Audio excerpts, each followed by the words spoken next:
Matthieu, chapitre 22. Jésus, prenant la parole, leur parla de nouveau en parabole et il dit : Le royaume des cieux est semblable à un roi qui fit des noces pour son fils. Il envoya ses serviteurs appeler ceux qui étaient invités aux noces, mais ils ne voulurent pas venir. Il envoya encore d'autres serviteurs en disant : Dites aux conviés, voici, j'ai préparé mon festin, mes bœufs et mes bêtes grasses sont tués, tout est prêt, venez aux noces. Mais, sans s'inquiéter de l'invitation, ils s'en allèrent. Celui-ci a son champ, celui-là a son trafic, et les autres se saisirent des serviteurs, les outragèrent et les tuèrent. Le roi fut irrité. Il envoya ses troupes, fit périr ses meurtriers et brûla leur ville. Alors il dit à ses serviteurs : Les noces sont prêtes, mais les conviés n'en étaient pas dignes. Allez donc dans les carrefours et appelez aux noces tous ceux que vous trouverez. Ses serviteurs allèrent dans les chemins, rassemblèrent tous ceux qu'ils trouvèrent, méchants et bons, et la salle des noces fut pleine de convives. Le roi entra pour voir ceux qui étaient à table, et il aperçut là un homme qui n'avait pas revêtu un habit de noces. Il lui dit : Mon ami, comment es-tu entré ici sans avoir un habit de noces ? Cet homme eut la bouche fermée. Alors le roi dit aux serviteurs : Liez-lui les pieds et les mains, et jetez-le dans les ténèbres du dehors, où il y aura des pleurs et des grincements de dents, car il y a beaucoup d'appelés, mais peu d'élus. Alors les pharisiens allèrent se consulter sur les moyens de surprendre Jésus par ses propres paroles. Ils envoyèrent auprès de lui leurs disciples avec les Hérodiens, qui dirent : Maître, nous savons que tu es vrai, et que tu enseignes la voie de Dieu selon la vérité, sans t'inquiéter de personne, car tu ne regardes pas à l'apparence des hommes. Dis-nous donc ce qu'il t'en semble. Est-il permis ou non de payer le tribut à César ? Jésus, connaissant leur méchanceté, répondit : Pourquoi me tentez-vous, hypocrite ? Montrez-moi la monnaie avec laquelle on paie le tribut. Et ils lui présentèrent un denier. Il leur demanda : De qui porte-t-il l'effigie et l'inscription ? De César, lui répondirent-ils. Alors il leur dit : Rendez donc à César ce qui est à César, et à Dieu ce qui est à Dieu. Étonnés de ce qu'ils entendaient, ils le quittèrent et s'en allèrent. Le même jour, les Sadducéens, qui disent qu'il n'y a point de résurrection, vinrent auprès de Jésus et lui posèrent cette question. Maître, Moïse a dit : Si quelqu'un meurt sans enfant, son frère épousera sa veuve et suscitera une postérité à son frère. Or, il y avait parmi nous 7 frères. Le premier se maria et mourut, et comme il n'avait pas d'enfant, il laissa sa femme à son frère. Il en fut de même du 2e, puis du 3e, jusqu'au 7e. Après eux tous, la femme mourut aussi. À la résurrection, duquel des 7 sera-t-elle donc la femme ? Car tous l'ont eue. Jésus leur répondit : Vous êtes dans l'erreur, parce que vous ne comprenez ni les Écritures, ni la puissance de Dieu. Car à la résurrection, les hommes ne prendront point de femmes, ni les femmes de mari, mais ils seront comme les anges de Dieu dans le ciel. Pour ce qui est de la résurrection des morts, n'avez-vous pas lu ce que Dieu vous a dit ? Je suis le Dieu d'Abraham, le Dieu d'Isaac et le Dieu de Jacob. Dieu n'est pas le Dieu des morts, mais des vivants. La foule qui écoutait fut frappée de l'enseignement de Jésus. Les pharisiens, ayant appris qu'il avait réduit au silence les Sadducéens, se rassemblèrent. Et l'un d'eux, docteur de la loi, lui posa cette question pour l'éprouver. « Maître, quel est le plus grand commandement de la loi ?» Jésus lui répondit : « Tu aimeras le Seigneur, ton Dieu, de tout ton cœur, de toute ton âme et de toute ta pensée. C'est le premier et le plus grand commandement. Et voici le deuxième qui lui est semblable. Tu aimeras ton prochain comme toi-même. De ces 2 commandements dépendent toute la loi et les prophètes. » Comme les pharisiens étaient assemblés, Jésus les interrogea, en disant : « Que pensez-vous du Christ ?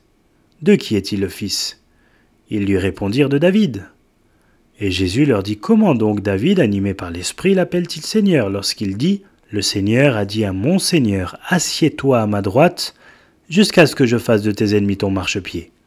Si donc David l'appelle Seigneur, comment est-il son fils ? Nul ne put lui répondre un mot, et depuis ce jour, personne n'osa plus lui proposer des questions. » Matthieu, chapitre 23. Alors Jésus, parlant à la foule et à ses disciples, dit : « Les scribes et les pharisiens sont assis dans la chaire de Moïse. Faites donc et observez tout ce qu'ils vous disent, mais n'agissez pas selon leurs œuvres, car ils disent et ne font pas. Ils lient des fardeaux pesants et les mettent sur les épaules des hommes, mais ils ne veulent pas les remuer du doigt. Ils font toutes leurs actions pour être vus des hommes. Ainsi, ils portent de larges phylactères, et ils ont de longues franges à leurs vêtements.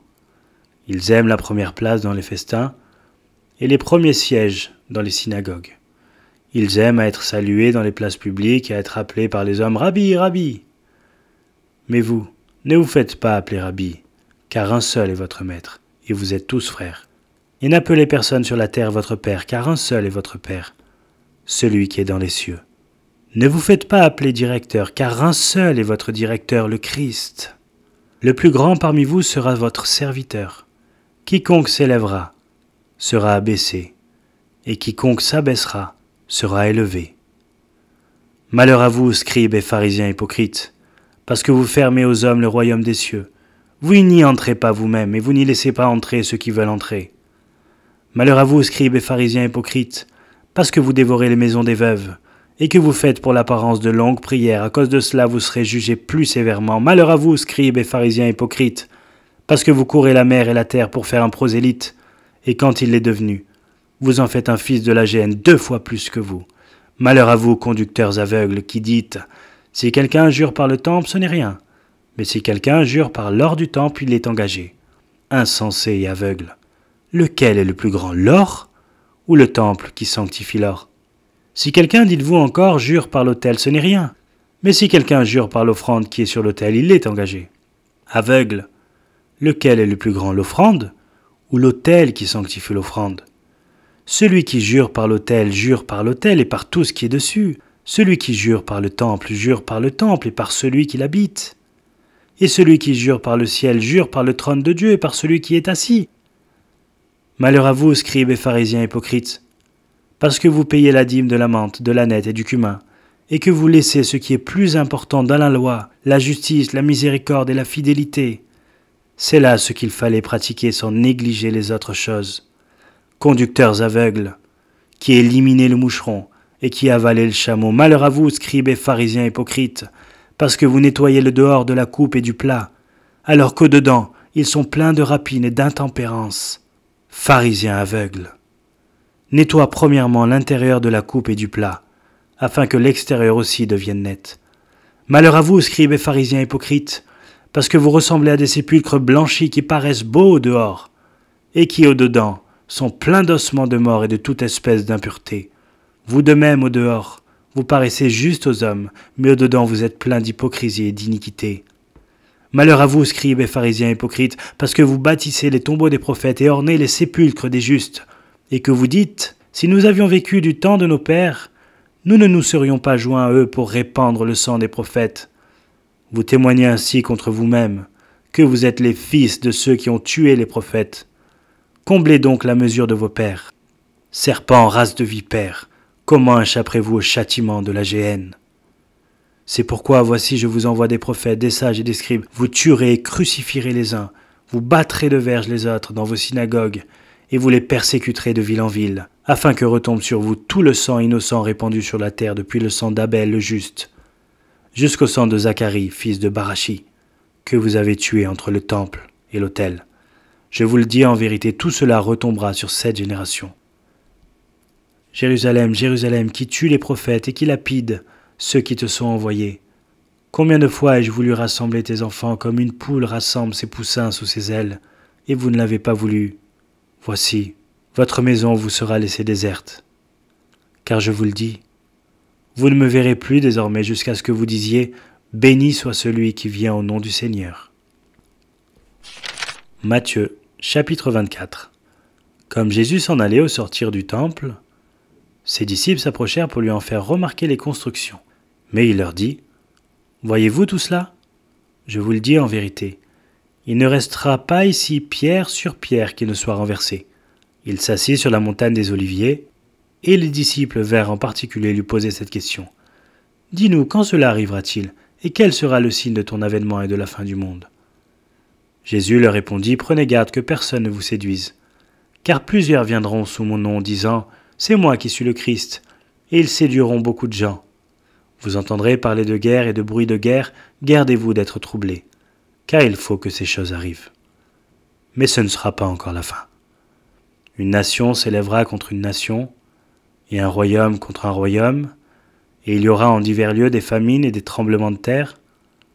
Tout cela ne sera que le commencement des douleurs. Alors on vous livrera au tourment, et l'on vous fera mourir. Et vous serez haïs de toutes les nations à cause de mon nom. Alors aussi plusieurs succomberont, ils se trahiront, se haïront les uns les autres. Plusieurs faux prophètes s'élèveront, ils séduiront beaucoup de gens.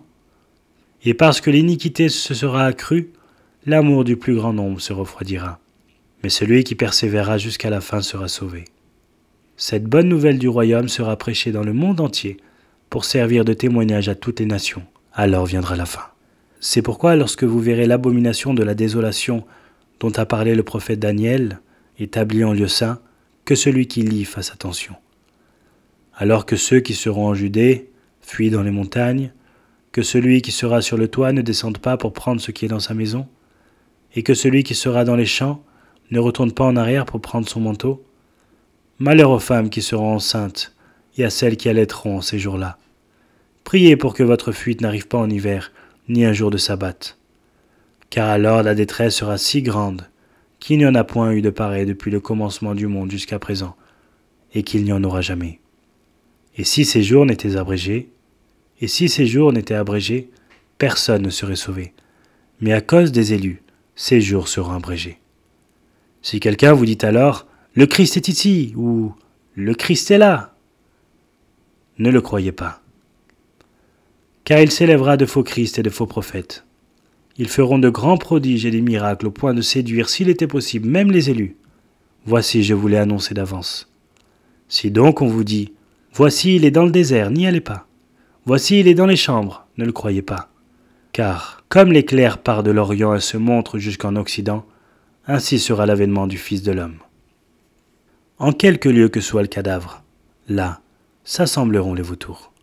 Aussitôt après ces jours de détresse, le soleil s'obscurcira, la lune ne donnera plus sa lumière, les étoiles tomberont du ciel, et les puissances des cieux seront ébranlées. Alors le signe du Fils de l'homme paraîtra dans le ciel, toutes les tribus de la terre se lamenteront, et elles verront le Fils de l'homme venant sur les nuées du ciel, avec puissance et une grande gloire. Il enverra ses anges avec la trompette retentissante, et ils rassembleront ses élus des 4 vents, d'une extrémité des cieux à l'autre. Instruisez-vous par une comparaison tirée du figuier. Dès que ses branches deviennent tendres et que les feuilles poussent, vous savez que l'été est proche. De même, quand vous verrez toutes ces choses, sachez que le Fils de l'homme est proche, à la porte. Je vous le dis en vérité. Cette génération ne passera point que tout cela n'arrive. Le ciel et la terre passeront, mais mes paroles ne passeront point. Pour ce qui est du jour et de l'heure, personne ne le sait, ni les anges des cieux, ni le Fils, mais le Père seul. Ce qui arriva du temps de Noé arrivera de même à l'avènement du Fils de l'homme. Car, dans les jours qui précédèrent le déluge, les hommes mangeaient et buvaient, se mariaient et mariaient leurs enfants, jusqu'au jour où Noé entra dans l'arche. Et ils ne se doutèrent de rien, jusqu'à ce que le déluge vienne et les emporte tous. Il en sera de même à l'avènement du Fils de l'homme. Alors, de 2 hommes qui seront dans un champ, l'un sera pris et l'autre laissé. De 2 femmes qui moudront à la meule, l'une sera prise et l'autre laissée. Veillez donc, puisque vous ne savez pas quel jour votre Seigneur viendra. Sachez-le bien, si le maître de la maison savait à quelle veille de la nuit le voleur doit venir, il veillerait et ne laisserait pas percer sa maison. C'est pourquoi, vous aussi, tenez-vous prêts, car le Fils de l'homme viendra à l'heure où vous n'y penserez pas. Quel est donc le serviteur fidèle et prudent que son maître a établi sur ses gens pour leur donner la nourriture au temps convenable? Heureux ce serviteur que son maître, à son arrivée, trouvera faisant ainsi. Je vous le dis en vérité, il l'établira sur tous ses biens. Mais si c'est un méchant serviteur, qui dit en lui-même « Mon maître tarde à venir », s'il se met à battre ses compagnons, s'il mange et boit avec les ivrognes, le maître de ce serviteur viendra le jour où il ne s'y attend pas et à l'heure qu'il ne connaît pas, et il le mettra en pièces et lui donnera sa part avec les hypocrites. C'est là qu'il y aura des pleurs et des grincements de dents. Matthieu, chapitre 25. Alors le royaume des cieux sera semblable à 10 vierges qui, ayant pris leurs lampes, allèrent à la rencontre de l'époux. 5 d'entre elles étaient folles et 5 sages. Les folles, en prenant leurs lampes, ne prirent point d'huile avec elles, Mais les sages prirent avec leurs lampes de l'huile dans des vases. Comme l'époux tardait, toutes s'assoupirent et s'endormirent. Au milieu de la nuit, on cria « Voici l'époux, allez à sa rencontre !» Alors toutes ces vierges se réveillèrent et préparèrent leurs lampes. Les folles dirent aux sages « Donnez-nous de votre huile, car nos lampes s'éteignent. » Les sages répondirent « Non, il n'y en aurait pas assez pour nous et pour vous. Allez plutôt chez ceux qui en vendent et achetez-en pour vous. » Pendant qu'elles allaient en acheter, l'époux arriva. Celles qui étaient prêtes entrèrent avec lui dans la salle des noces, et la porte fut fermée. Plus tard, les autres vierges vinrent et dirent « Seigneur, Seigneur, ouvre-nous !» Mais il répondit « Je vous le dis en vérité, je ne vous connais pas. Veillez donc, puisque vous ne savez ni le jour ni l'heure. » Il en sera comme d'un homme qui, partant pour un voyage, appela ses serviteurs et leur remit ses biens. Il donna 5 talents à l'un, 2 à l'autre et 1 au troisième, à chacun selon sa capacité, et il partit. Aussitôt, celui qui avait reçu les 5 talents s'en alla, les fit valoir, et il gagna 5 autres talents. De même, celui qui avait reçu les 2 talents en gagna 2 autres. Celui qui n'en avait reçu qu'un alla faire un creux dans la terre, et cacha l'argent de son maître. Longtemps après, le maître de ses serviteurs revint, et leur fit rendre compte. Celui qui avait reçu les 5 talents s'approcha. En apportant 5 autres talents, il dit « Seigneur, tu m'as remis 5 talents. Voici, j'en ai gagné 5 autres. » Son maître lui dit « C'est bien, bon et fidèle serviteur. Tu as été fidèle en peu de choses, je te confierai beaucoup. Entre dans la joie de ton maître. » Celui qui avait reçu les 2 talents s'approcha aussi et il dit « Seigneur, tu m'as remis 2 talents. Voici, j'en ai gagné 2 autres. » Son maître lui dit « C'est bien, bon et fidèle serviteur. Tu as été fidèle en peu de choses, je te confierai beaucoup. Entre dans la joie de ton maître. » Celui qui n'avait reçu qu'un talent s'approcha ensuite et il dit « Seigneur, je savais que tu es un homme dur, qui moissonne où tu n'as pas semé et qui amasse où tu n'as pas vanné. J'ai eu peur et je suis allé cacher ton talent dans la terre. Voici, prends ce qui est à toi. » Son maître lui répondit « Serviteur méchant et paresseux. Tu savais que je moissonne où je n'ai pas semé et que j'amasse où je n'ai pas vanné. Il te fallait donc remettre mon argent au banquier, et à mon retour, j'aurais retiré ce qui est à moi avec un intérêt. Ôtez-lui donc le talent et donnez-le à celui qui a les 10 talents. Car on donnera à celui qui a, il sera dans l'abondance. Mais à celui qui n'a pas, on ôtera même ce qu'il a. Et le serviteur inutile, jetez-le dans les ténèbres du dehors, où il y aura des pleurs et des grincements de dents. Lorsque le Fils de l'homme viendra dans sa gloire avec tous les anges, il s'assiera sur le trône de sa gloire. Toutes les nations seront assemblées devant lui. Il séparera les uns d'avec les autres, comme le berger sépare les brebis d'avec les boucs, et il mettra les brebis à sa droite et les boucs à sa gauche. Alors le roi dira à ceux qui seront à sa droite, « Venez vous qui êtes bénis de mon Père, prenez possession du royaume qui vous a été préparé dès la fondation du monde. Car j'ai eu faim et vous m'avez donné à manger. J'ai eu soif et vous m'avez donné à boire. J'étais étranger et vous m'avez recueilli. J'étais nu et vous m'avez vêtu. J'étais malade et vous m'avez rendu visite. J'étais en prison et vous êtes venus vers moi. » Les justes lui répondront, « Seigneur, quand avons-nous vu avoir faim et t'avons-nous donné à manger? Ou avoir soif et t'avons-nous donné à boire? Quand avons-nous vu étranger et t'avons-nous recueilli ou nu et t'avons-nous vêtu? Quand avons-nous vu malade ou en prison et sommes-nous allés vers toi? » Et le roi leur répondra, « Je vous le dis en vérité, toutes les fois que vous avez fait ces choses à l'un de ces plus petits de mes frères, c'est à moi que vous les avez faites. » Ensuite il dira à ceux qui seront à sa gauche, « Retirez-vous de moi, maudits. Allez dans le feu éternel qui a été préparé pour le diable et pour ses anges. Car j'ai eu faim et vous ne m'avez pas donné à manger, j'ai eu soif et vous ne m'avez pas donné à boire, j'étais étranger et vous ne m'avez pas recueilli, j'étais nu et vous ne m'avez pas vêtu, j'étais malade et en prison et vous ne m'avez pas rendu visite. » Ils répondront aussi, « Seigneur, quand avons-nous vu ayant faim ou ayant soif ou étranger ou nu ou malade ou en prison, et ne t'avons-nous pas assisté? » Et il leur répondra, « Je vous le dis en vérité, toutes les fois que vous n'avez pas fait ces choses à l'un de ces plus petits, c'est à moi que vous ne les avez pas faites. Et ceux-ci iront au châtiment éternel, mais les justes à la vie éternelle. » Matthieu, chapitre 26. Lorsque Jésus eut achevé tous ses discours, il dit à ses disciples, « Vous savez que la Pâque a lieu dans 2 jours et que le Fils de l'homme sera livré pour être crucifié. » Alors les principaux sacrificateurs et les anciens du peuple se réunirent dans la cour du souverain sacrificateur appelé Caïphe, et ils délibérèrent sur les moyens d'arrêter Jésus par ruse et de le faire mourir. Mais ils dirent, Que ce ne soit pas pendant la fête, afin qu'il n'y ait pas de tumulte parmi le peuple. » Comme Jésus était à Béthanie, dans la maison de Simon le lépreux, une femme s'approcha de lui, tenant un vase d'albâtre qui renfermait un parfum de grand prix, et pendant qu'il était à table, elle répandit le parfum sur sa tête. Les disciples, voyant cela, s'indignèrent et dirent « À quoi bon cette perte ?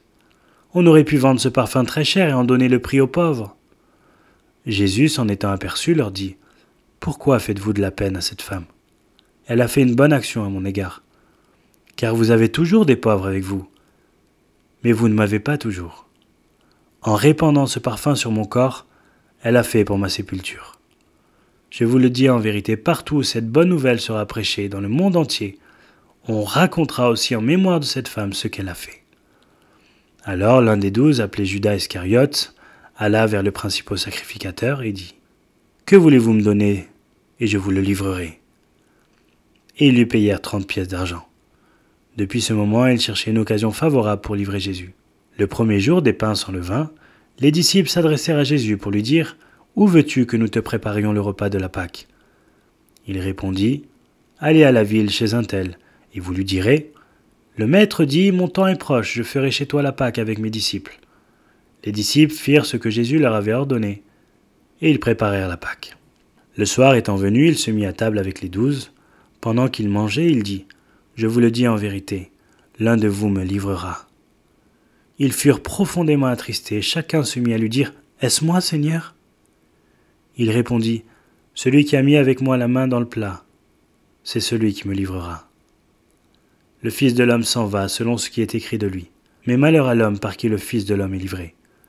Mieux vaudrait pour cet homme qu'il ne soit pas né. Judas, qui le livrait, prit la parole et dit « Est-ce moi, Rabbi ?»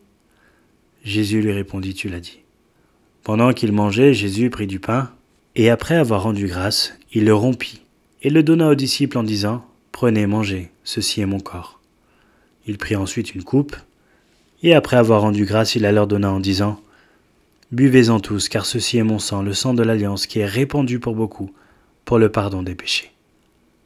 Je vous le dis, je ne boirai plus désormais de ce fruit de la vigne, jusqu'au jour où j'en boirai du nouveau avec vous dans le royaume de mon Père. » Après avoir chanté les cantiques, ils se rendirent à la montagne des Oliviers.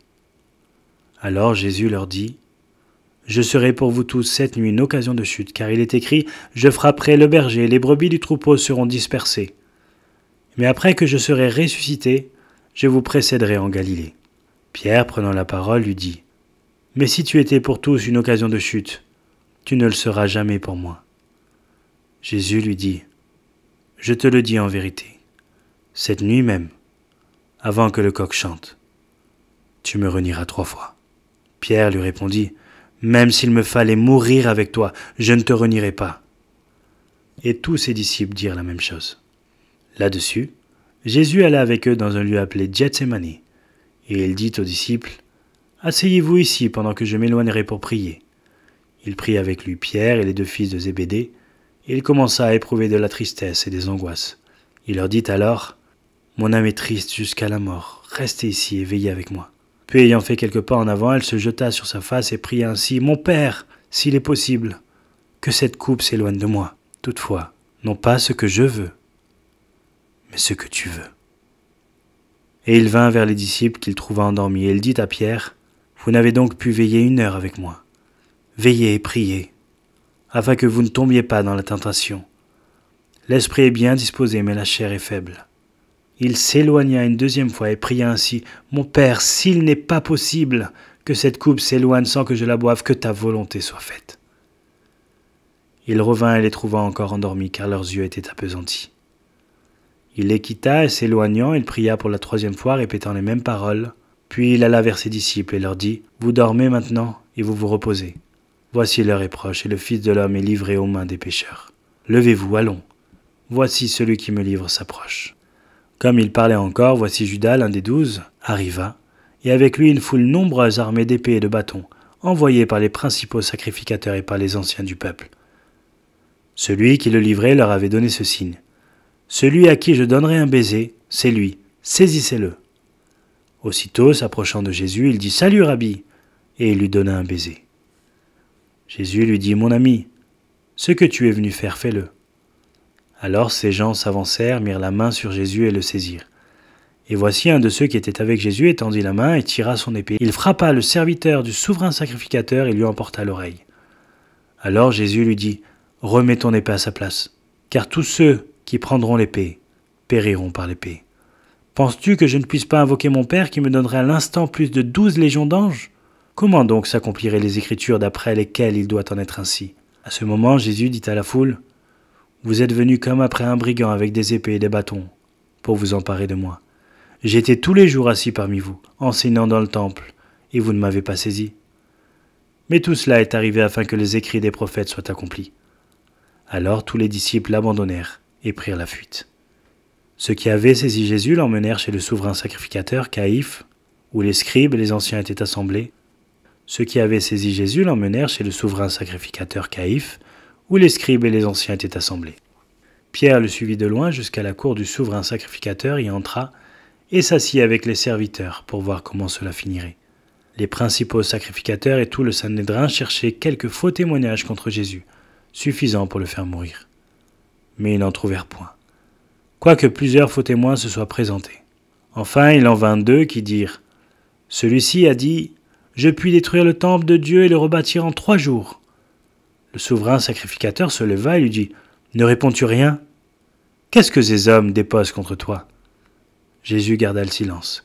Et le souverain sacrificateur, prenant la parole, lui dit « Je t'adjure par le Dieu vivant de nous dire si tu es le Christ, le Fils de Dieu. » Jésus lui répondit « Tu l'as dit. De plus, je vous le déclare, vous verrez désormais le Fils de l'homme assis à la droite de la puissance de Dieu et venant sur les nuées du ciel. » Alors le souverain sacrificateur déchira ses vêtements, disant « Il a blasphémé.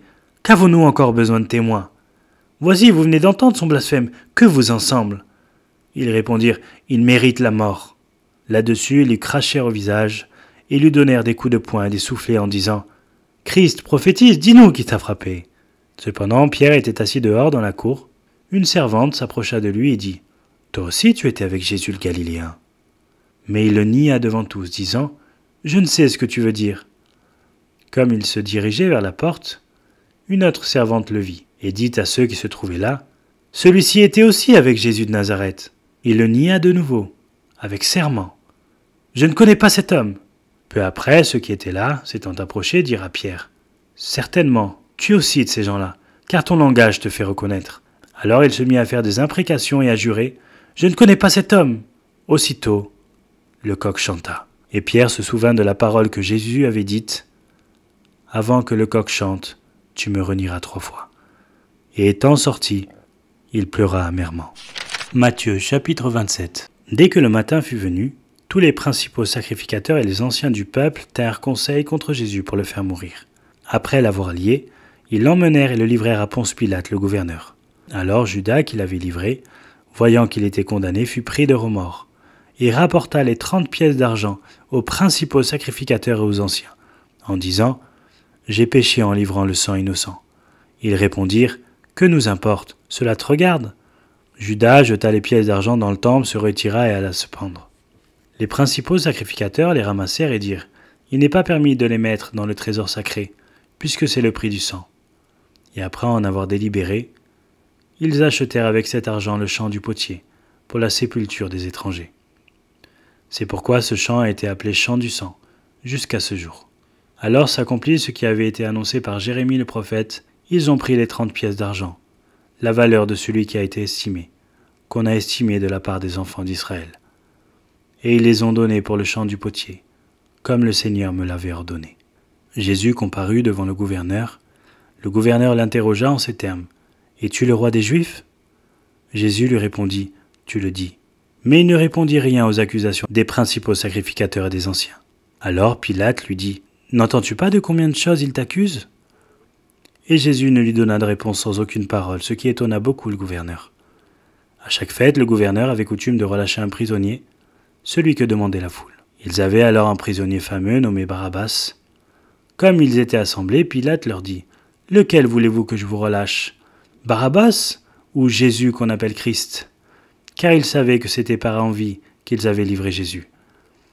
Pendant qu'il siégeait au tribunal, sa femme lui fit dire, qu'il n'y ait rien entre toi et ce juste, car aujourd'hui j'ai beaucoup souffert en songe à cause de lui. » Les principaux sacrificateurs et les anciens persuadèrent la foule de demander Barabbas et de faire périr Jésus. Le gouverneur, prenant la parole, leur dit « Lequel des deux voulez-vous que je vous relâche ?» Ils répondirent « Barabbas !» Pilate leur dit « Que ferai-je donc de Jésus qu'on appelle Christ ?» Tous répondirent « Qu'il soit crucifié !» Le gouverneur dit « Mais quel mal a-t-il fait ?» Et ils crièrent encore plus fort « Qu'il soit crucifié !»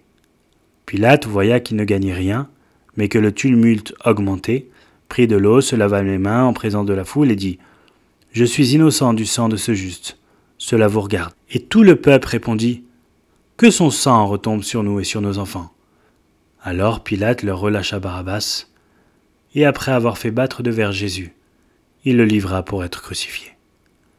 Les soldats du gouverneur conduisirent Jésus dans le prétoire, et ils assemblèrent autour de lui toute la cohorte. Ils lui ôtèrent ses vêtements et le couvrirent d'un manteau écarlate.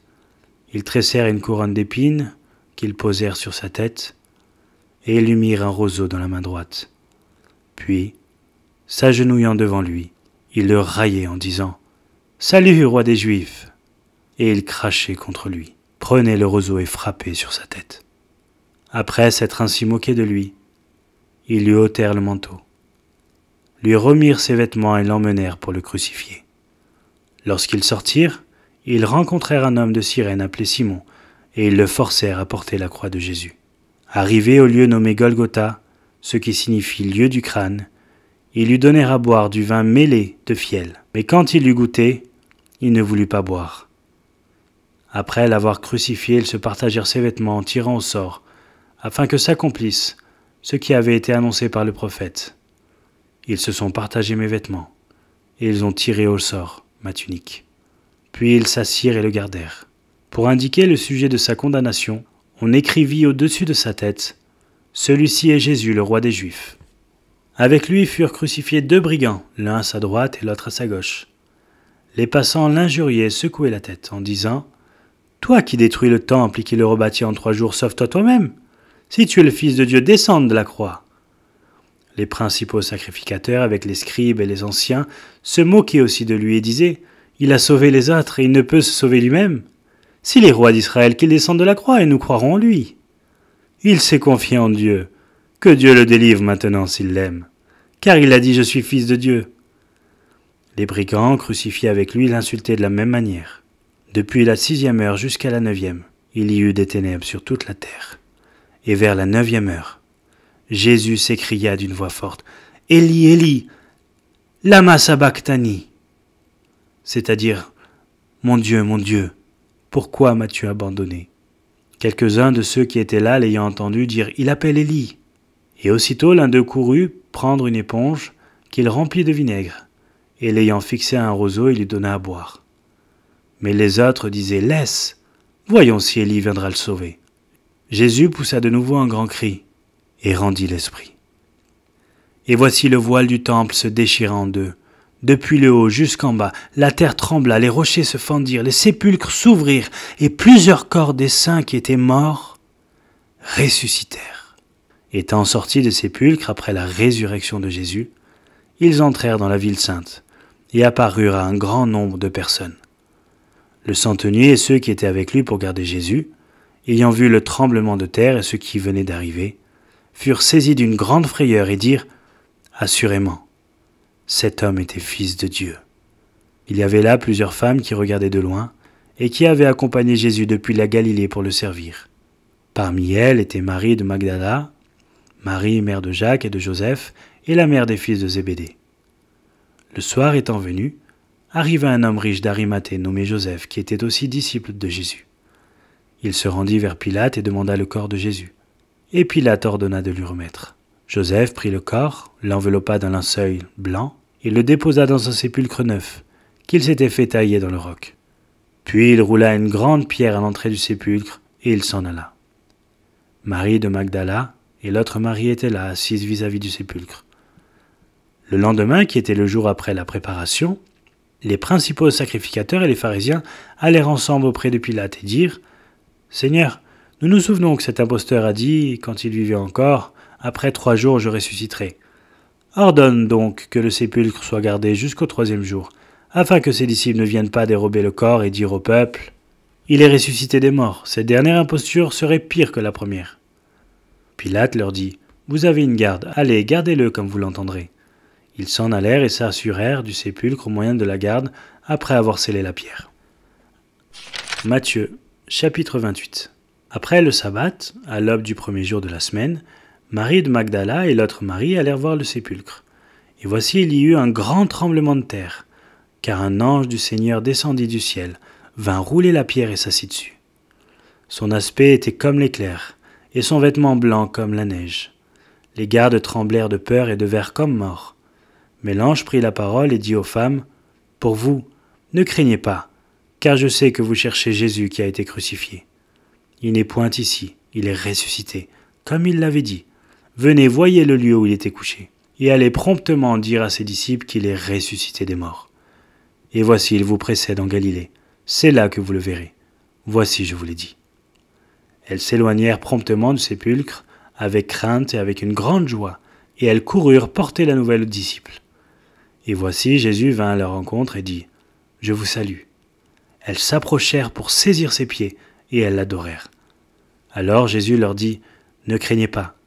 Allez dire à mes frères de se rendre en Galilée, c'est là qu'ils me verront. » Pendant qu'elles étaient en chemin, quelques hommes de la garde entrèrent dans la ville et annoncèrent aux principaux sacrificateurs tout ce qui était arrivé. Ceux-ci, après s'être rassemblés avec les anciens et avoir tenu conseil, donnèrent aux soldats une forte somme d'argent, en disant « Dites, ces disciples sont venus de nuit le dérober pendant que nous dormions. Et si le gouverneur l'apprend, nous l'apaiserons, et nous vous tirons de peine. » Les soldats prirent l'argent et suivirent les instructions qui leur furent données. Et ce bruit s'est répandu parmi les Juifs, jusqu'à ce jour. Les 11 disciples allèrent en Galilée, sur la montagne que Jésus leur avait désignée. Quand ils le virent, ils l'adorèrent, mais quelques-uns eurent des doutes.